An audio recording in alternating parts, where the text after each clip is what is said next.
So good evening, everyone. It's a privilege to be here. Thank you, Kamal, for this honor to have this most illustrious panel. Thankfully, I don't need to take any time to introduce them. If you don't know who they are, then you don't know what hospitality is in India. So we're going to dive right into it. I know the evening's getting long, and everyone's saying to keep it short and sweet. So we're looking at the subject of decoding change, and as I was looking at it, and we sort of shared online before we came here, everyone's kind of familiar with the term VUCA, right? But there's actually a new acronym that's come out lately, which is called BANI, B-A-N-I, and basically it's about knowing you're not in control, but leading anywhere, which I think sounds a lot like what we all have to do most of the time, right? So this acronym was created by a gentleman called Jain, who's an American anthropologist. And what it stands for is really this, okay, that because leaders can no longer manage risk or predict trends, you can't plan for surprises. So he says control is an illusion. The world is spinning faster, stranger, and more dangerous, more exhilarating. So how do we lead in a time like this? The first element, which is B, is brittle, built for resilience, not just efficiency. And what it calls for leaders to do is to pivot from efficiency to flexibility, from tight control to distributed decision-making, from robustness to anti-fragility. Secondly, we have anxiousness. Lead with empathy and clarity. There's rising social anxiety fueled by existential tech fears and burnout. A workforce that is reactive and emotionally depleted, and I think that applies to all industries. So leadership needs to move from command and control to something that is empathetic and human-centered. Thirdly, it's non-linear, and cultivate agility and experimentation. Tiny inputs can have exponential outcomes. One tweet by someone can go viral, and your entire business model can go for a 6, right? Leadership needs to be able to embrace complexity. Leadership needs to change. Operate like a startup, but at scale. Encourage rapid experimentation, agile decision-making, and humility. And fourthly, it's incomprehensible. Balance intuition with systems and thinking. Some changes are too complex to fully grasp in real time. If we wait for clarity, you'll probably miss the bus. So leading in a BANI era is about knowing you're not in control, but leading anyway. Last week, Hotel Elevate had come out with a report, which I'm sure many of us might have read. Sorry, excuse me. And what they said in that report was, they used the metaphor of a car race. Race strategy, they wrote, is a balance between pushing hard and knowing when to hold back. Patience often wins more races than aggression, quoting Lewis Hamilton. Right now, they said, the industry feels like a Grand Prix in full flow. Engines screaming, strategies diverging, and pressure to deliver mounting. Brands, owners, operators are all racing, each hoping to outpace rivals. However, as mentioned, it's not just speed. It's about racecraft, knowing when to attack, when to defend, and when to press the brakes. So I'm going to place this question to each one. Sudeep, we'll start with you, and then we'll work this way.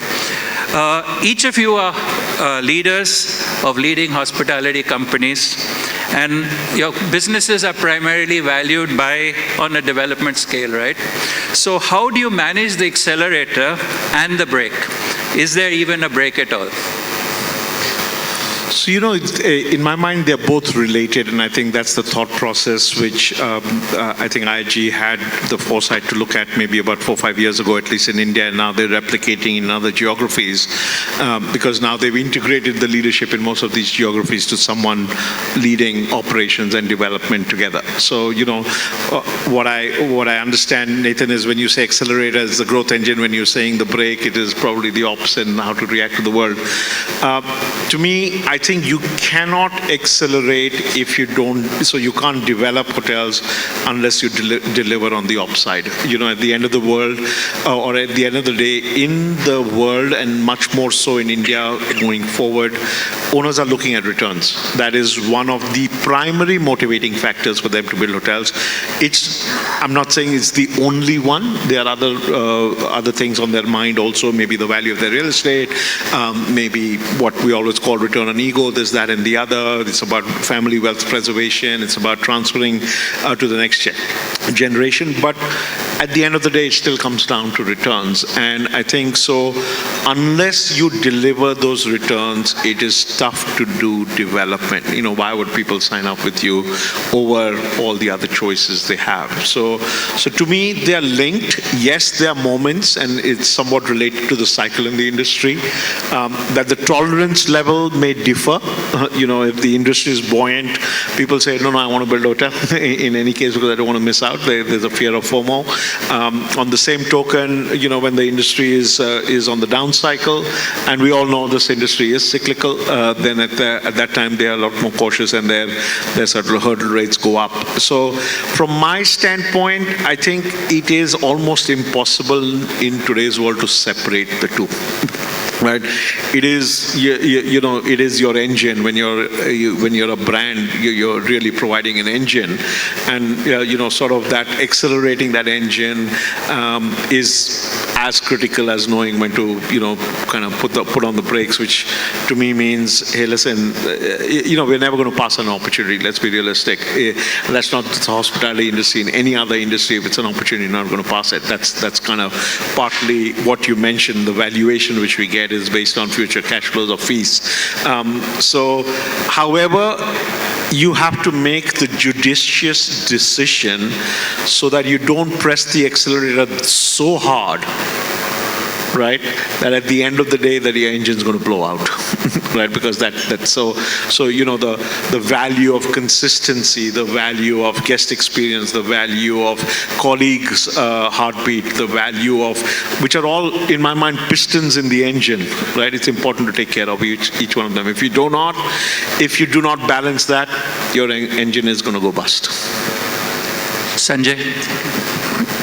Thank you, Nathan, and good evening, everybody. Thank you, Sudeep, for summing it up. For me, I think accelerator and brake. When you look at acceleration, I would say that to accelerate, one has to have all the components in sync. If all your components are not oiled well, the machine is not going to go. So to accelerate, or in our terms, to have the right growth, we need to look at what are we giving the market, what are we giving the stakeholders, whether it is internal or external, and how are we taking it forward. So you can only accelerate if you have your product right, if you have your service right, if you have your strategies right, if you have your returns right. All these are components, like the car has various components. In our business, you have to have all these components right, well in sync to accelerate. When you talk about brakes, I think it's also about your positioning. How you're positioning, whether it is a car race in that racetrack or a brand positioning itself in a market. Because if you brake, it's going to really, as Sudeep said, it's going to really burn out your engine and other components. So you have to really see, can you navigate and not brake? And that totally depends on how you have positioned yourself in that market, relevant to what is there in that market. So how you do not brake when the others are braking, and you're navigating that turn without braking and putting pressure on your business. So I would look at ways of navigating rather than braking, and India is currently in that state where you can navigate the landscape and actually grow without much braking. Great. Thank you. Rahool. Yeah, hi, good evening, everyone. And I totally agree with what Sunjae and Sudeep just said. I'm going to give you a very different perspective now, because I think they've said what has to be said, from a brakes and accelerator standpoint. But let me tell you the playing field over here. There's a great playing field. We are in a great era. And Sunjae, in the end, was actually trying to focus on that. Just to give you a perspective, Singapore has one branded room for 85 people. Thailand has one branded room for about 300 people. India has about 3,000 plus people for one branded room. So, our playing field is extremely big. So at this point of time, we can all be on our swim lanes, or we can all be on our particular lanes, but the playing field is really very, very high. We can really accelerate at this point of time because, I think timing is the essence for our part of the world at this point of time. Also, the other perspective which I have is, and probably, this is more aligned to what Sudeep and Sunjae just said, there could be a city where we have multiple brands. So it's very important to do the right segmentation, see if the market or the city has the propensity to kind of take more, eat more, and digest it well. So I think from that perspective also it's important that we ladder them out in the right sequencing, and make sure that the hotel gets the right share. End of the day, it's all about making your stakeholders happy. That's about from me. Thank you, Rahul. Yeah, please, Zubin. Thanks. Lots been said, so I don't want to repeat. I agree with generally what the view has been. It's the yin and the yang of the equation.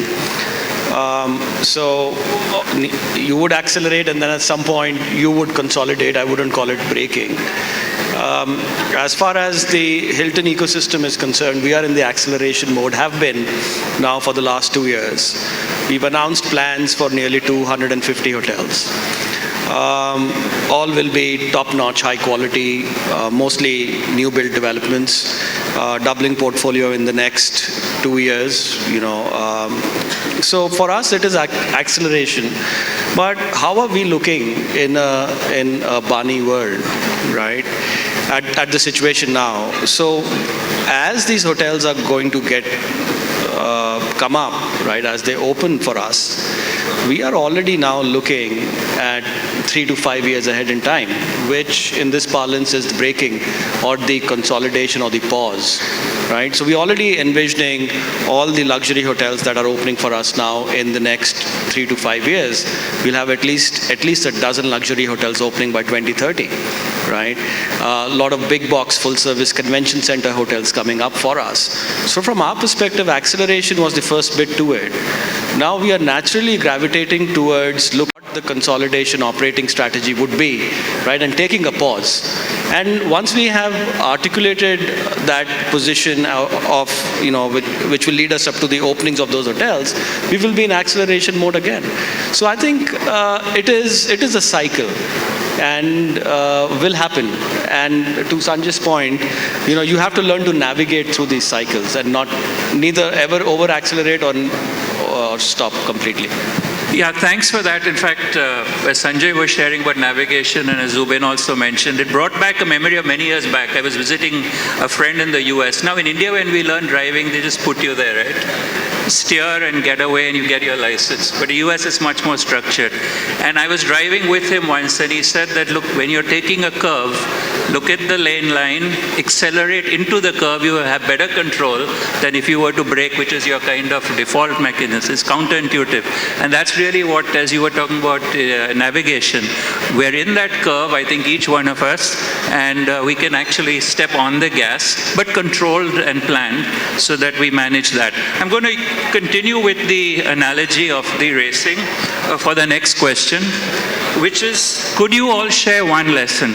These four gentlemen have very varied backgrounds. They've been in the industry. They also come from consulting and other areas. And so one lesson or one light bulb moment, some tiny input that helped you get to the pole position that you are today, right? From a previous assignment or a previous stint. Anything. Zubin, let's start with you and then work back to Sandeep. I think I wouldn't call it a light bulb moment, really. I think it was actually a realization, and we're talking about VUCA, and then we're talking about Bani, and how VUCA became Bani suddenly for everybody in this room is when COVID happened, right? And then you are at that position in time, leading a hotel company, leading a business rather, and that, gentlemen here on the panel are leading hotel companies, the owners also in this room. You as a leader suddenly realize that you don't know much more than the person next to you, right? And suddenly you are in this situation where you are supposed to be leading 10, 15, 20,000 people into what, right? And what is that ultimately that one gives you the confidence and the courage to stand up on stage and give the conviction to others in the group, and then at that point you realize that a little bit of future, and that's the learning I've had personally, big learning, that if you want to look into the future, you will have to look into the history and the past.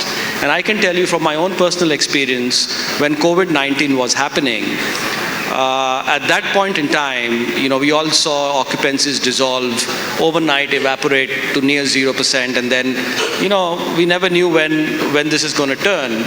But I took, having seen in my past life as, being in New York City and seeing the financial crisis, I knew the severity of what happened in the city to the markets during the financial crisis. And that's when they said the world is going to come to an end. Right? Lehman Brothers collapsed. The financial markets collapsed completely. I mean, there was no end in sight. But the light at the end of the tunnel is always there.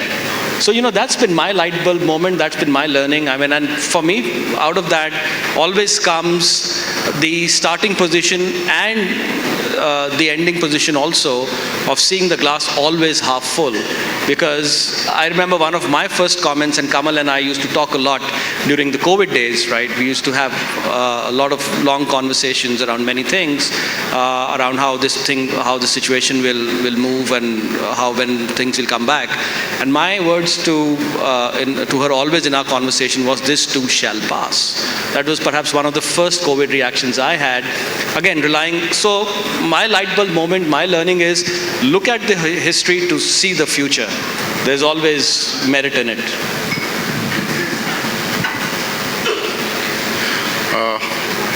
For me, the light bulb moment was, I come from a commercial background. So it's always been about selling, and about numbers, about achieving numbers and all.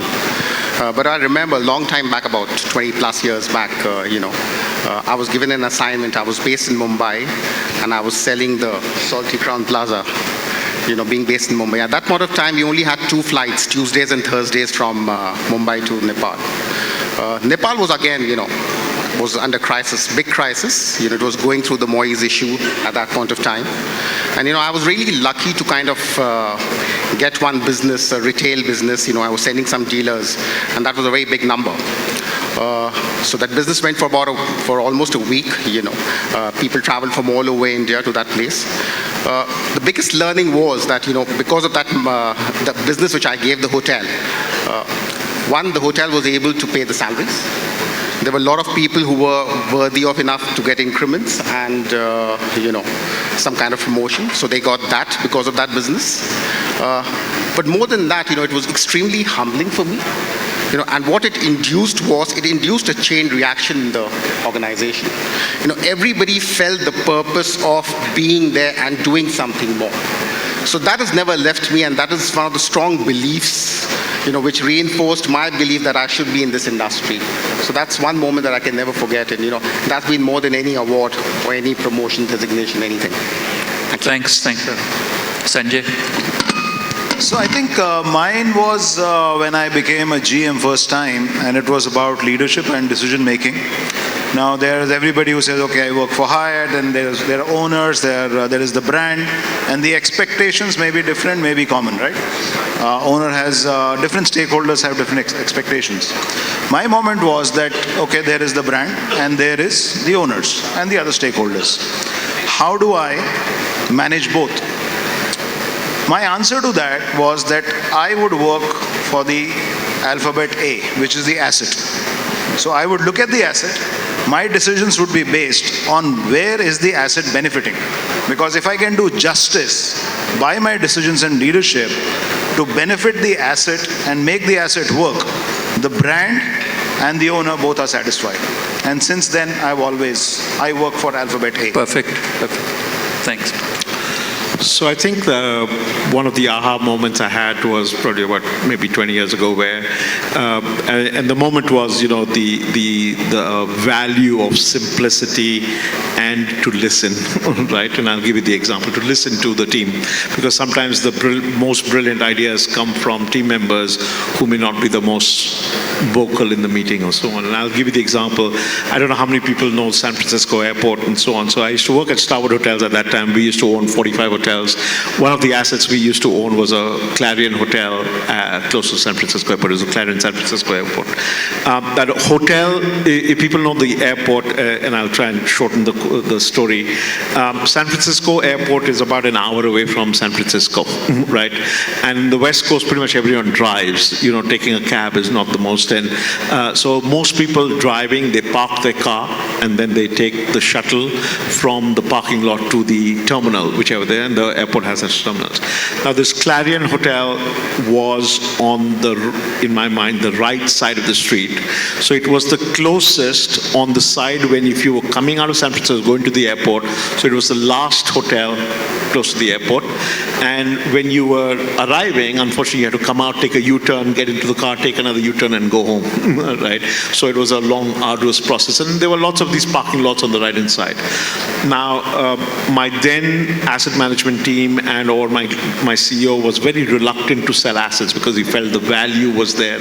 So this hotel was 145 rooms. It didn't make any money. It was on a 2-acre lot and so on. And there'd been about 3 years of analysis, what to do this, tear it down, build another Sheraton hotel, do this, do that. There was lots and lots of strategies, multiple teams going ahead and making decisions, till ultimately, probably my junior most team member said, "Sir, give me 10,000 rupees and I'll make you $1 million," right? So I said, music to my ears and music to my CEO's ears when he hears that. So what are you going to do? So he said, listen, 3 years we have struggled with regard to strategies. Break it down, rebrand it, change it, do this, he says, in my experience, you'll take another 3 years to decide that. All I want to do is get white paint and boom barrier. I'm going to paint white lines and make it a parking lot, because it is the last hotel. When you're rushing to catch your flight, people don't care when they're going home, they can spend an extra half an hour. So, and he says, I don't need any permits. All I need is a can of paint brush, 10 people to paint, boom barrier, so it's out of security. And if you allow me to lease one bus, I will also say I won't rely on the airport bus, but I'll provide you bus service. And we'll charge a premium to all the other parking lots, right? Lo and behold, we implemented that within a week. We made more than $1.5 million the next year, right? And that was made every year for 5 years till we decided to tear down the hotel. So to me, listen, you got to listen to every team member. Sometimes the best ideas come from there. And the art of simplicity sometimes is the best thing, because it's easy to understand, easy to follow, easy to communicate, easy to implement. Thanks. I think that was really valuable, all of us, to hear from them. So just another question. We talked about the whole uncertainty here. How do you lead with clarity in a time, in the Bani moment? And in our context, basically, it's, the command and control structure seems to be really going away, probably extinct in most places. I am one who sits on the other side of the table from all of you, right? And my perception is that often there's a huge gap between your culture as multinationals and the owners, right? So how do you navigate that gap, right? And how do you get the value and your team aligned and the owner aligned with that? Sunjae, we want to start, and then we'll work back to... Sure. I think Hyatt, we care for people so they can be their best, right? Now, when we talk about people there, we talk about all the stakeholders. Now, the decisions need to be made in collaboration, in consultation, so we have from the very go all the strategies clear. Now, it's also time that it's the world of fast decision making, so we also need agility. How does agility come in an organization? It's not, so we have seen in the past decades that you have that one-way kind of a leadership where you have a leader and rest of followers. In today's time, we need to encourage entrepreneurs. And where do they come from? They come from your team members. And that comes by agility. You provide them empowerment. You provide them the tools to do it and let them take decisions, because they have been chosen by you, and you need to develop them, you need to grow them. If you have that agility in the team, and if you have the belief that these people can do things right, and you have trained them like that, do delegation and get it right. And from that perspective, if you have developed entrepreneurs in the team, you will get the best business results.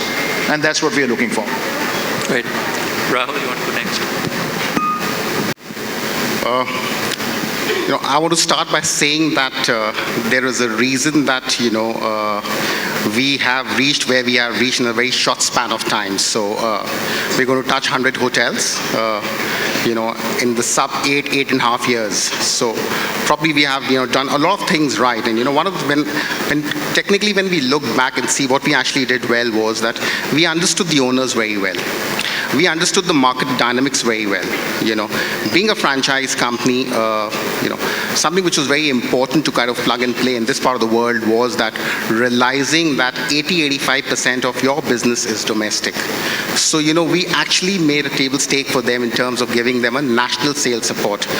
Being international players, we talk about distribution, but to your tier 2, tier 3 cities, get that distribution support apart from loyalty? There was a big question mark.